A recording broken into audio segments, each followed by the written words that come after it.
What's up, YouTube? It is Omega, and well, here in Ohio, we were warned about a winter storm that was coming called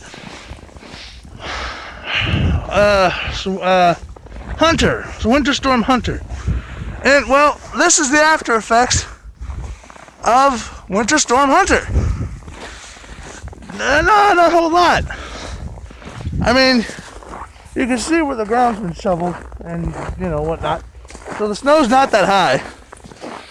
But this storm apparently tore up the west coast and came all the way across. And this is what we got.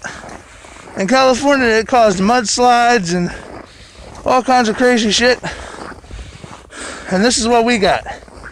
I mean, you can see, there's the sun. Here's the snow. It wasn't all that bad. I mean, it snowed like crazy last night.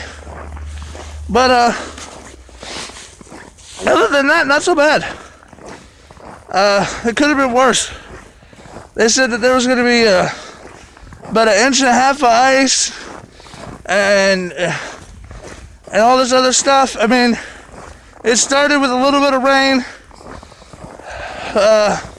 and then about 5-6 o'clock ish, it started snowing.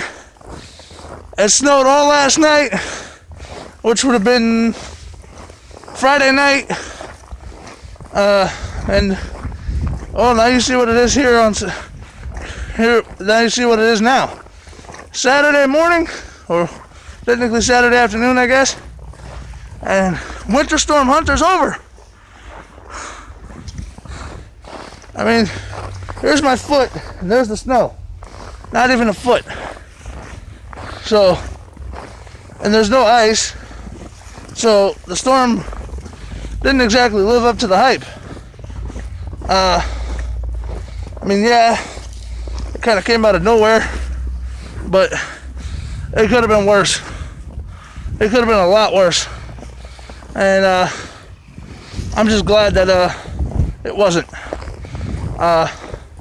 Because last night, we at, I don't know, about 9-ish, we decided to go to IHOP, which is on the other side of town.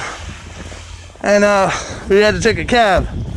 So we made it there and back in one piece. Unfortunately, I didn't vlog during IHOP, but my best friend Chris, he foot the bill, and yeah, it was interesting. So, whew. So, yeah, as you can see, the storm's over. No ice. So, Hurricane Hunter, or not Hurricane Hunter, sorry, Winter Storm Hunter did not live up to the hype. That's pretty much all I got to say about that.